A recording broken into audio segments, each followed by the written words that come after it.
29th summit of the African Union ended in Addis Ababa, Ethiopia, with African leaders resolving to promote greater involvement of youths in the development of the continent, expediting action on reform of the Union and enhancing peace and security.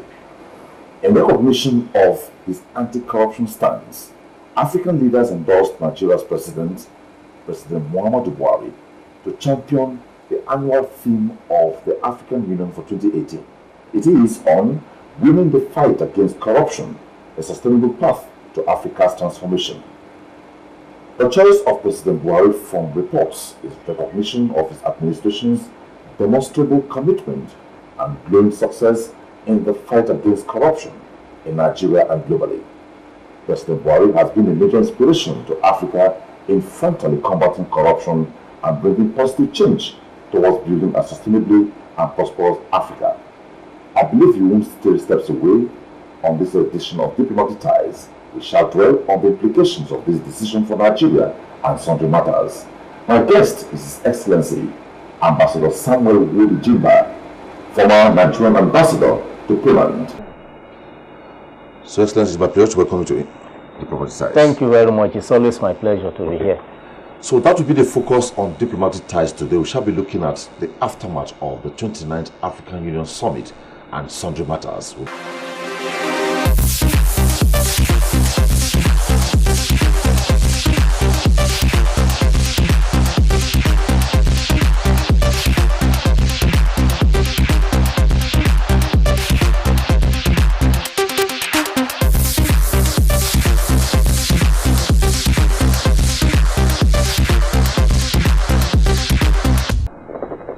So let's talk to the outcome of the summit, placing the African youth in the front runner.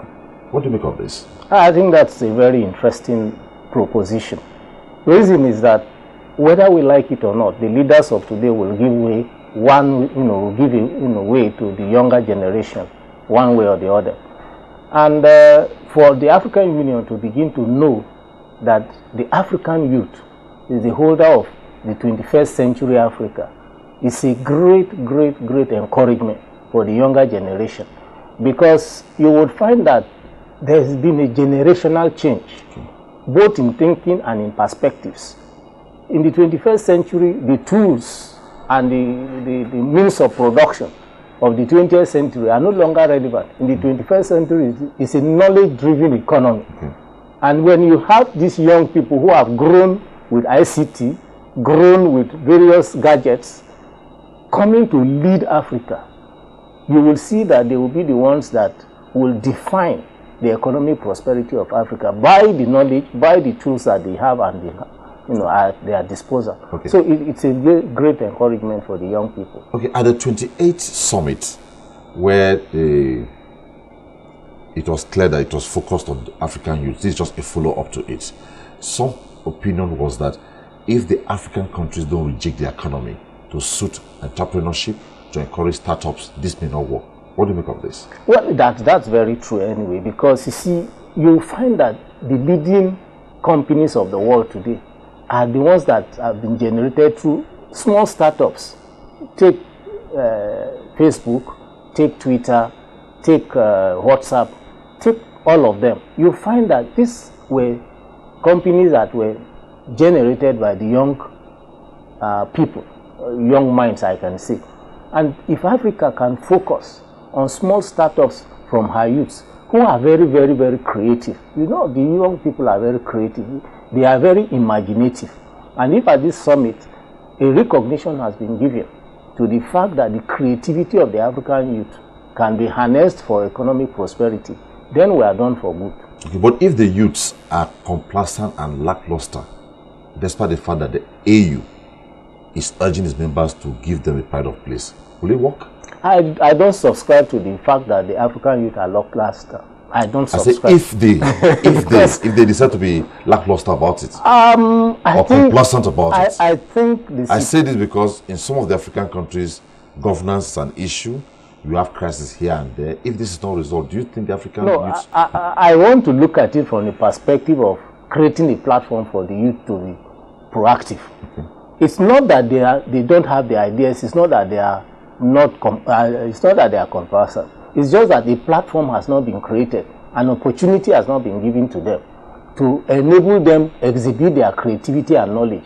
So I think if the platform is created, if the opportunities are created for the African youth, I believe most sincerely that the African youth have the capacity to take up the challenge and do very well in terms of what they will produce for the development of the African economy.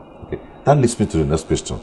One of the core targets of the current SDGs says everybody should be involved in it, and Agenda 2063 of AU is tied almost side by side with the SDGs.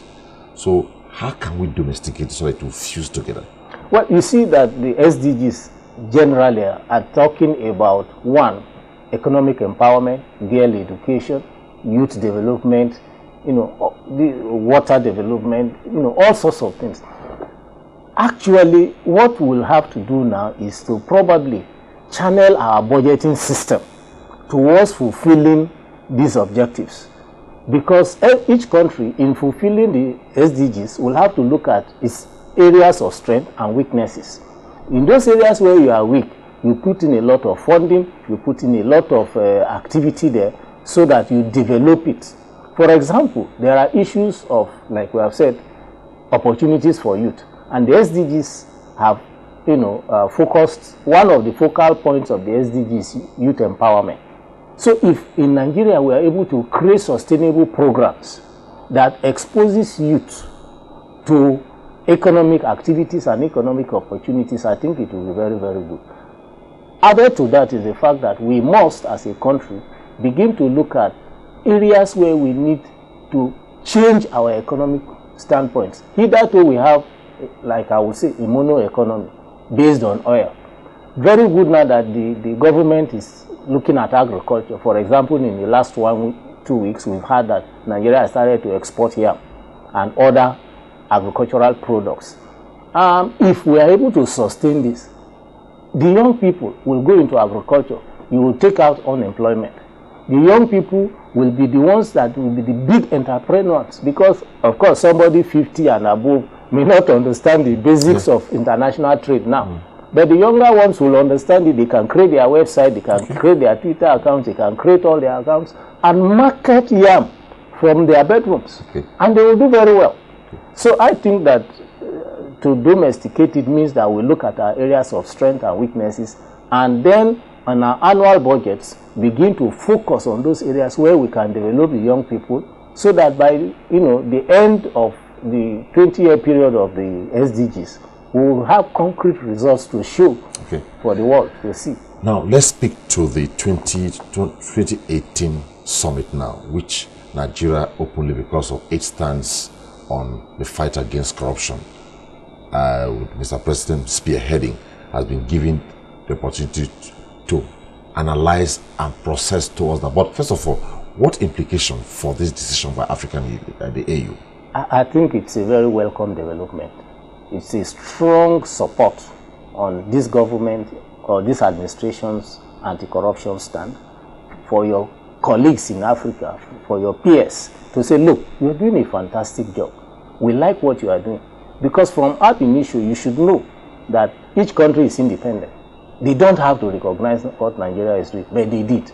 And we must give kudos to the present administration in their fight against corruption. Even though, yes, there are 1 or 2 issues that are not all normal in administration, but I think they are doing a fantastic job, which has led to this recognition from the heads of state of Africa. Secondly, you will notice that the peer group review mechanism has been there. So for African heads of state to come to this decision has clearly shown that they have reviewed what is happening in Africa, and knowing that corruption is one of the greatest cancers that can destroy the economy of a country and deter its development.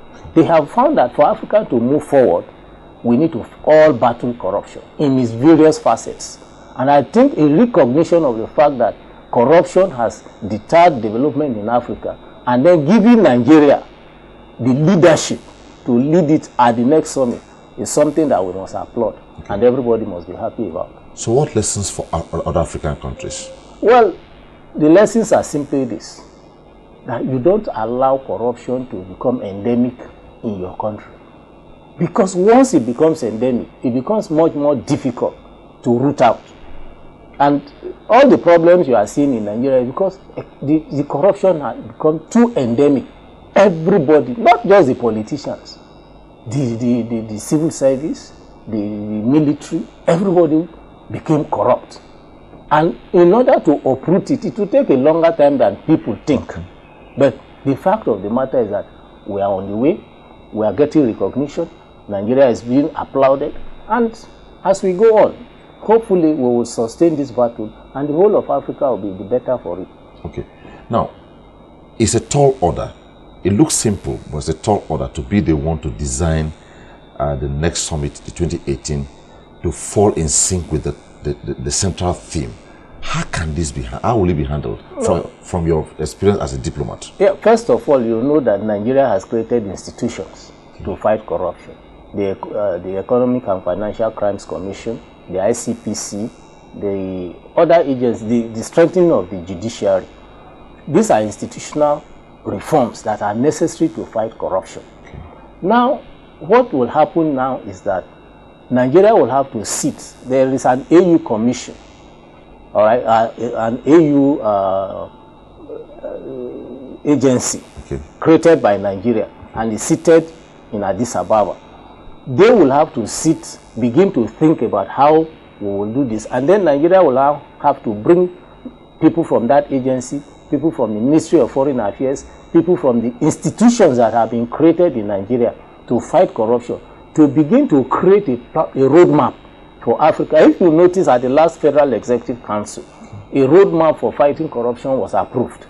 I think they can internationalize that roadmap, have a document, and then pass it around these countries, because before the summit will hold, there's a lot of work to be done.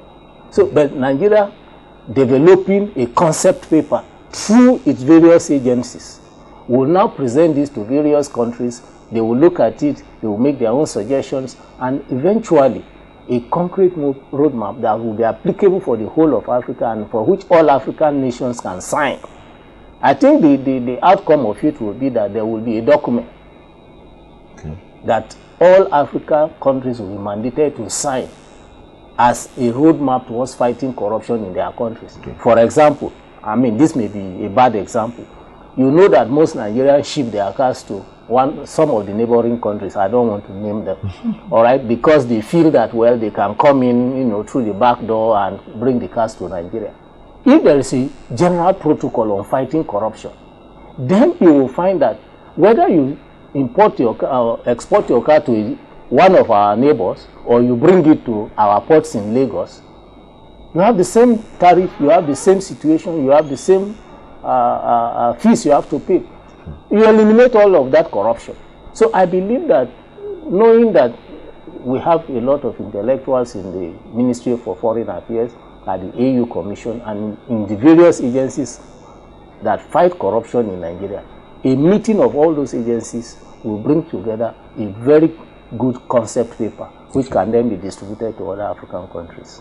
Now, following on from there, how do you think groups like G12, EU will view this takeoff point? You see, most of the G12 countries and EU, they've actually been talking about how to exterminate corruption, not only in Nigeria but in other African countries, because they know that sometimes when either they give support to certain institutions or they provide some help, it doesn't actually get to where it should be. So they have also been in the forefront. So I believe that they will be very happy that Africa has come to a recognition that corruption is deterring its development.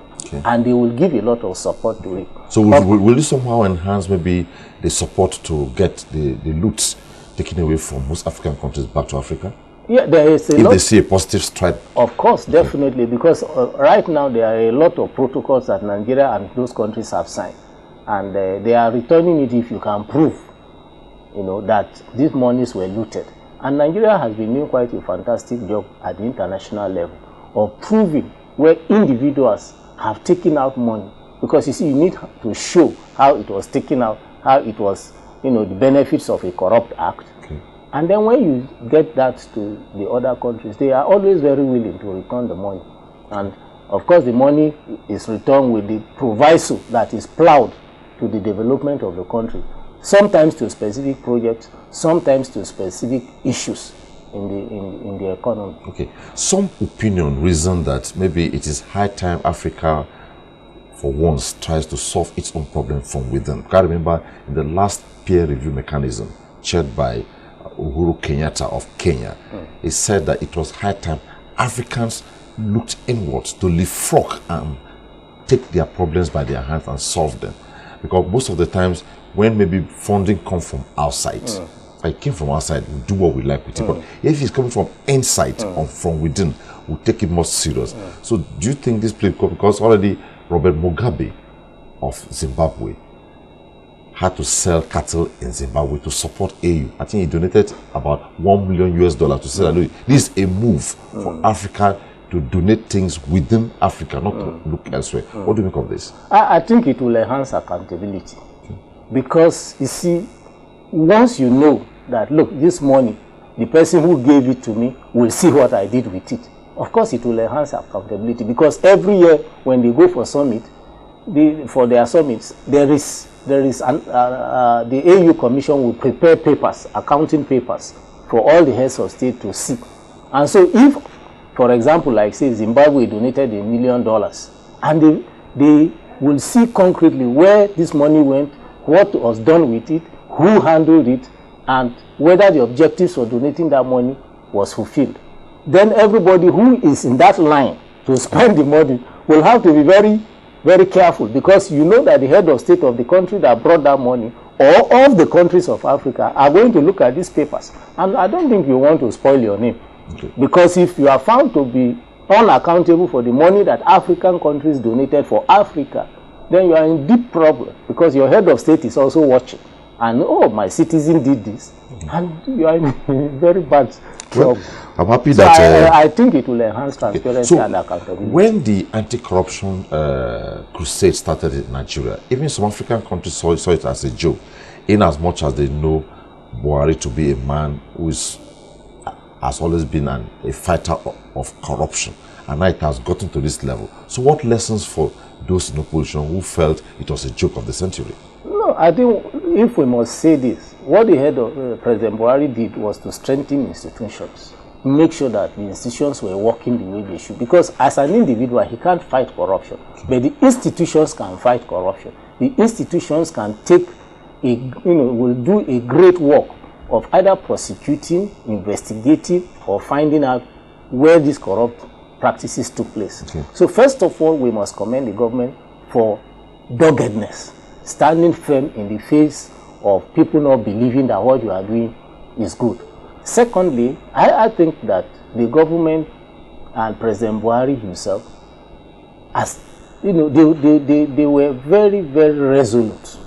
Corruption people will always say, look, why are you wasting your time? This thing is too endemic. But they had faith in what they were doing. They had faith in themselves. They had faith in the system. They made the system more accountable. They made the system stronger. And today, whether you like it or not, there are practical gains of the fight against corruption. Quite a lot of money has been plowed back into the economy.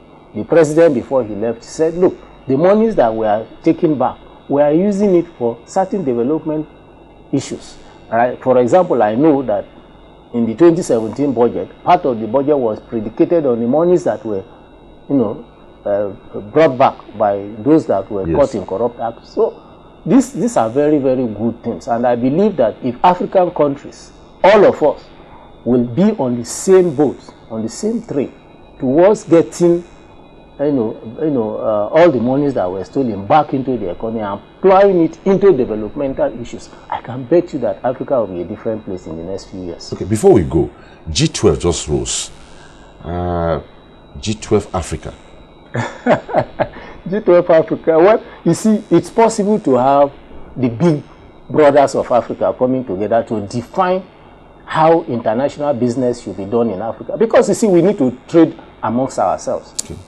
All right, for example, if I'm going to take goods from here, Nigeria, to Ghana, the protocols should be very clear that Ghanaians also bring in goods to Africa. You know, Nigerians, incidentally, Nigerians are exporting a lot to African countries. Let's be truthful about it. And you see Nigerian goods in different countries. I've just come from Europe, and there is a particular product, because this is a TV program, I won't name the product. I found it in Europe, made in Nigeria. What product is that? It's important. It's called Osundudu, this soap. Yes, okay. And you can imagine, it was being sold for 5 euros. Wow. In Germany, 5 euros. And this is something on the streets we buy maybe 200, 300 naira. Okay. So you can imagine the effect on the person that is exporting it. So a lot of Nigerian products are out there and people are buying.